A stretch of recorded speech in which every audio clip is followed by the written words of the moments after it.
న్యాయపరమైనటువంటి ఎత్తు వేసినటువంటి విదేశీ తబ్లిజీలకి ఒక పెద్ద షాకే తగిలింది సుప్రీంకోర్టులో. దాదాపు 2679 మంది విదేశీ, టోటల్గా 3000 దాకా అనుకున్నప్పుడు టోటల్గా అధికారిక లెక్కల్లో నిన్న కోర్టుకి ప్రభుత్వం చెప్పింది 2679 మంది విదేశాల నుండి ఇక్కడ మర్కజ్ సమావేశాలకి అటెండ్ అయ్యారు. అటెండ్ అవ్వడంలో ఇక్కడ ఇంతకుముందే చెప్పుకున్నాం, వీసా నిబంధనల్లో చాలా క్లియర్ ఉంటుంది. ఒకటి విజిటింగ్ వీసా అనేటువంటిది పర్యాటక వీసా, ఇక్కడ పర్యటనలు చేయడానికి సరదాగా తిరిగిపోవడానికి ఉంటుంది, లేదా వాళ్ళ పర్సనల్ యాక్టివిటీస్ వేరుగా ఉంటుంది. అయితే మతపరమైన కార్యక్రమాల్లో కూడా పాల్గొనవచ్చు. అక్కడికి వచ్చినప్పుడు గుళ్ళు ఉంటే వెళ్తామా, చర్చికి వెళ్తామా, మసీదుకి వెళ్తామా, మన ఇష్టం ఆ ప్రాంతంలో, అది కూడా పర్సనల్ కింద. కానీ సభలు, మత సభలు, మతపరమైనటువంటి కార్యకలాపాల నాయకత్వాలు వహించకూడదు. వహించేటైతే ప్రత్యేక వీసా తీసుకోవాలి. ఇట్లా మీ దేశంలో మతపరమైనటువంటి సో సభ జరగబోతుంది, దానికి నేను గెస్ట్గా వస్తున్నాను, నన్ను అనుమతించండి అని. దానికి ప్రభుత్వం అనుమతి తీసుకుంటే అబ్జెక్షన్ లేదు.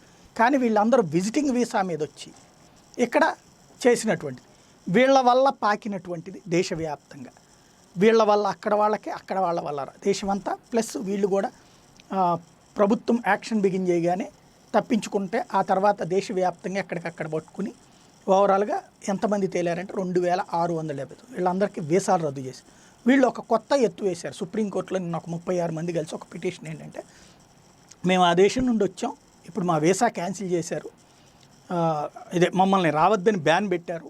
రావద్దని బ్యాన్ అంటే మేము ఇంకొకసారి ఈ దేశంలోకి రాకూడదని తప్పించి మమ్మల్ని వెళ్ళిపోవడానికి అనుమతించాలి, కానీ అధికారులు అనుమతించట్లేదని. దానికి ప్రభుత్వం స్పష్టం చేసింది. టోటల్గా 12 ఛార్జ్ షీట్లు ఉన్నాయి ఇప్పటికీ.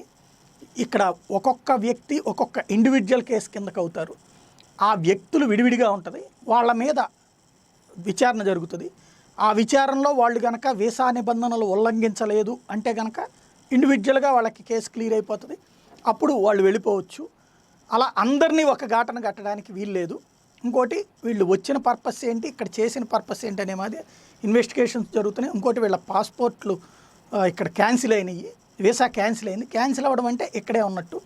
వీళ్ళ తప్పు చేశారా లేదా అన్నది కన్ఫామ్ అయిన తర్వాత, తప్పు లేదంటే కనుక అప్పుడు కేసు కొట్టేస్తే వెనక్కి వెళ్ళిపోవచ్చు, అప్పుడు ఎలాంటి రిస్ట్రిక్షన్ లేదు, ఇప్పుడు చేయడానికి వీల్లేదు అన్నటువంటిది ప్రభుత్వం నుండి వాదన. దీంతో వాళ్ళు వేసిన ఎత్తు విఫలమైంది. ఎలాగూ అంటే సుప్రీంకోర్టు తీర్పు ఇచ్చింది, ప్రభుత్వ నిర్ణయంలో మేము జోక్యం చేసుకోబోము, దాంట్లో ఏమన్నా తేడా జరిగింది, తప్పు జరిగింది అనుకుంటే కనుక అప్పుడు రండి తప్పించి, ప్రస్తుతం అయితే కనుక వీళ్ళందరి మీద ఉన్నటువంటి code of criminal procedure CrPC కింద వీళ్ళ మీద ఉన్నప్పుడు మనం చేయడానికి ఏం లేదు. ఇందులో 227 మంది ప్రత్యేకించి లుకౌట్ నోటీసులు కూడా జారీ అయినాయి, వాళ్ళు అదృశ్యమై ఉన్నారు, కనిపించట్లేదు. వాళ్ళని ఎతకడానికి కూడా బృందాలు ఉన్నాయి అన్నది కూడా కేంద్ర ప్రభుత్వం ప్రకటించింది. 47 మంది జమాత్కి అటెండ్ అయినటువంటి వాళ్ళు నేపాల్ నుండి వచ్చినటువంటి వాళ్ళు, వాళ్ళకి ఏ వీసా కూడా లేకుండా వచ్చారు. ఇంకొక 39 మంది కేసెస్ వచ్చేటప్పటికి క్యాన్సిలేషన్ కూడా అయిపోయినాయి వాళ్ళది, అయినా కూడా వచ్చి ఇక్కడ కార్యకలాపాలు నడిపారు తప్పుడు సమాచారంతో అని చెప్పి. దీనికి చివరికి ఈ మ్యాటర్ని అంతా కూడా జూలై 10వ తారీఖుకి పోస్ట్ చేస్తూ దీనికి సంబంధించి వాళ్ళ వాదనని వినిపించమని కోర్టు అడిగింది. ఓవరాల్గా ఇప్పటికిప్పుడు వెళ్ళిపోదాం, తద్వారా ఈ వ్యవహారం నుంచి తప్పించుకుందాం అనుకున్నటువంటి వాళ్ళకి ఎదురు దెబ్బ తగిలినట్టయింది.